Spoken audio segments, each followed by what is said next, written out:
Assalamualaikum warahmatullahi wabarakatuh.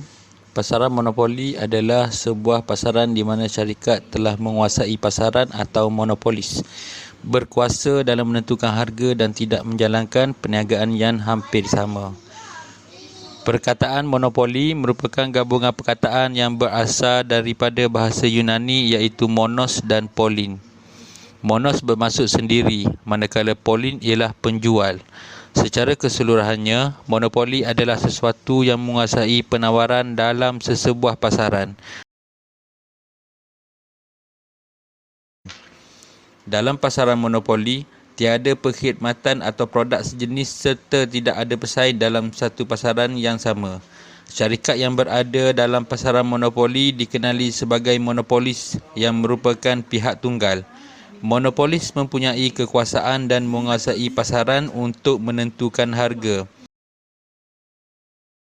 Dalam sistem ekonomi, pesaing monopolis menyediakan perkhidmatan atau produk sejenis sebagai pengganti khidmat atau produk yang akan dijual atau sebagai alternatif yang tidak sama. Monopolis dilihat memberi pengaruh yang tidak baik kerana keuntungan yang dijana adalah lebih daripada norma bagi sesebuah pasaran. Di Malaysia, sistem monopoli amatlah penting bagi perkhidmatan atau barangan yang sentiasa menjadi keperluan rakyat. Kepercayaan terhadap syarikat yang menjalankan perniagaan monopoli ini merupakan syarikat yang berkemampuan dan dibenarkan oleh pihak kerajaan untuk menjalankan aktiviti perniagaan supaya bekalan tidak terputus kepada rakyat. Sebagai contoh, penyediaan perkhidmatan elektrik seperti Tenaga Nasional Berhad (TNB), ubat-ubatan, Fama Niaga dan perkhidmatan pemeriksaan kenderaan Puspakom. Pemantauan oleh pihak kerajaan juga dilaksanakan terhadap perniagaan monopoli yang telah dijalankan bagi memastikan pasaran dalam negara berada dalam keadaan yang terkawal. Latar belakang syarikat perlu menepati syarat-syarat ketat yang ditentukan oleh kerajaan.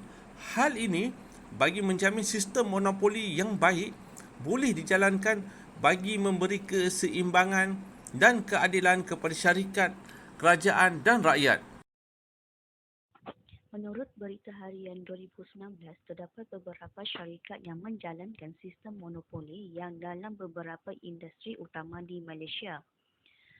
Kerajaan telah menyenaraikan 4 syarikat yang dikatakan mengamalkan monopoli dan akan melalui proses penilaian semula MyEG, Bernas, Pharma Niaga dan Puspakom.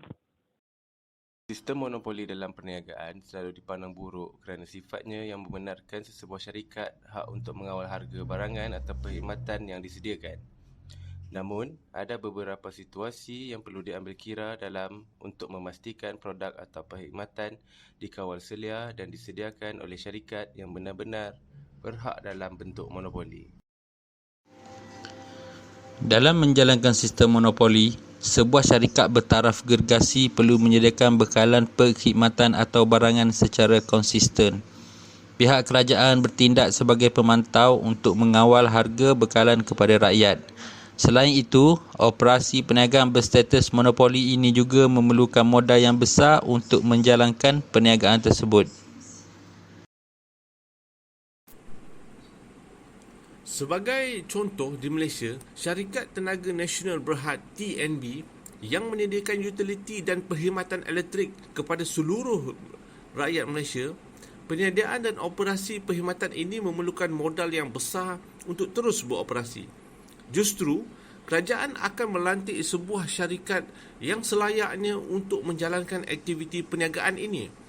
TNB merupakan sebuah syarikat yang pakar dalam bidang perkhidmatan elektrik, mempunyai kompetensi untuk terus menyediakan bekalan elektrik kepada seluruh rakyat Malaysia.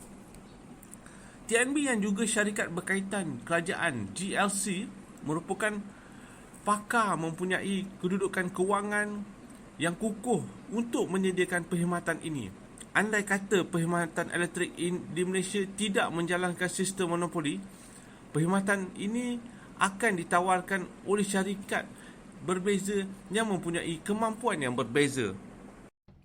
Di dalam sistem monopoli, masalah yang akan timbul adalah Pertama, kerajaan tidak boleh mengawal kualiti perkhidmatan yang akan berbeza-beza mengikut syarikat. Kedua, tanpa sistem monopoli, kita akan membuka peluang untuk manipulasi tarif oleh pemain industri yang akhirnya akan lebih merugikan syarikat. Melalui kaedah monopoli ini, kerajaan bukan sahaja mampu mengawal tarif elektrik di seluruh Malaysia, malah memastikan bekalan keperluan utama negara seperti elektrik boleh diberikan secara berterusan. Selain TNB, salah satu syarikat yang disenaraikan sebagai monopoli adalah Parmaniaga Berhad. Ada segelintir berpendapat Parmaniaga bukanlah satu bentuk monopoli, sebaliknya kontrak konsesi yang dijalankan oleh Kementerian Kesihatan Malaysia melalui syarikat ini membolehkan operasi membekalkan ubat ke seluruh 148 hospital dan lebih 2,000 klinik kesihatan di seluruh negara boleh berjalan lancar. Kenyataan bahawa Parmaniaga bukanlah monopoli semahupun satu-satunya pemegang konsesi di Malaysia turut disokong oleh Menteri Kesihatan Malaysia Dr. Zulkifli Ahmad. Parmaniaga juga perlu melalui sistem tender dan proses yang sama seperti syarikat lain. Perkhidmatan logistik dan pengedaran ubat-ubatan dan kelengkapan hospital melalui Parmaniaga telah membantu Kementerian Kesihatan Malaysia untuk memberi perkhidmatan kesihatan terbaik kepada rakyat. Selain itu, Puspakom Sdn Berhad, Puspakom, juga dikenali sebagai satu syarikat monopoli dan merupakan syarikat pemeriksaan kenderaan yang pertama dan satu-satunya dilantik oleh kerajaan untuk menjalankan semua pemeriksaan mandatory bagi kedua-dua kenderaan motor komersial dan persendirian. Syarikat ini berperanan untuk menjalankan pemeriksaan ke atas kenderaan supaya kenderaan berada dalam keadaan yang selamat untuk dipandu di atas jalan raya. Sistem monopoli ini mempunyai kebaikan dan keburukan bergantung kepada situasi. Kerajaan seharusnya memainkan peranan penting dalam mengawal syarikat-syarikat yang memonopoli sesuatu barangan atau perkhidmatan supaya rakyat dapat menggunakannya dengan baik dan harga yang ditetapkan adalah mampu milik. Sekiranya kerajaan melantik sesebuah syarikat yang benar-benar layak dalam sistem monopoli, rakyat akan berasa berpuas hati dengan perkhidmatan dan barangan yang disediakan. Antara keburukan sistem monopoli yang dapat dikenal pasti ialah syarikat tidak dapat menawarkan harga kompetitif kepada pasaran. Monopoli seperti ini juga mempunyai pilihan perkhidmatan atau barangan sangat terhad. Keburukan sistem monopoli menyebabkan rakyat di sesuatu negara terpaksa memakai produk atau servis yang ditawarkan kepada mereka. Apabila sesuatu barang itu dimonopoli oleh sesebuah syarikat, harga kompetitif tidak dapat ditawarkan kepada pengguna kerana harga yang ditetapkan hanya boleh diubah oleh syarikat itu sendiri. Sekiranya sesuatu produk atau servis disediakan oleh pelbagai syarikat, harga yang kompetitif akan dapat ditawarkan kepada pengguna. Pelaksanaan Perintah Kawalan Pergerakan PKP telah menyebabkan banyak pihak menyuarakan ketidakpuasan hati terhadap kenaikan bil elektrik yang dilihat menambah beban kepada kewangan mereka yang terjejas. Justru, ada yang menyarankan sudah tiba masanya monopoli tenaga nasional Berhad TNB dalam perkhidmatan bekalan elektrik perlu dihapuskan. Ramai yang memperkatakan kesan kenaikan harga termasuk tarif elektrik dan tidak dapat dinafikan masalah yang dihadapi rakyat yang terpaksa berdepan dengan kenaikan kos sara hidup. Profesor Kanan Fakulti Ekonomi dan Perniagaan Universiti Malaysia Sarawak UNIMAS, Prof. Datuk Dr. Sazali Abu Mansur telah memberi pendapat bahawasanya buat masa ini agak sukar cadangan seperti untuk direalisasikan. Hal ini demikian kerana syarikat baru ingin menjalankan perniagaan utiliti seperti Tenaga Nasional Berhad TNB memerlukan modal besar dan kepakaran tertentu. Selain itu, urus niaga syarikat utiliti mempunyai kos tidak langsung yang sangat tinggi, sekaligus boleh mempengaruhi kadar tarif bekalan elektrik kepada pengguna. Sebaliknya, kelangsungan bekalan harian kepada pengguna mungkin berdepan gangguan kerana syarikat yang baru ini ingin mencuburi bidang perniagaan utiliti ini berkemungkinan berdepan masalah aliran tunai. Masalah ini menimbulkan aspek perkhidmatan akan terencat dan hanya mencetuskan pelbagai rungutan dalam kalangan pengguna sementara kerajaan sukar mengawal institusi ini. Kerajaan belum bersedia dan tidak bercadang untuk memecahkan perkhidmatan yang dibekalkan oleh Tenaga Nasional Berhad (TNB) sebagai monopolis perkhidmatan bekalan elektrik negara yang kepada pihak lain. Hal ini bagi membolehkan sektor penting negara itu dapat dikawal dengan baik dan memberi kepentingan kepada pihak kerajaan. Hal yang sama juga, penilaian semula tarif elektrik belum dimuktamadkan lagi oleh pihak kerajaan kerana merasakan perkara tersebut perlu melalui tempoh kajian tertentu dan tidak memberi kesulitan kepada mana-mana pihak.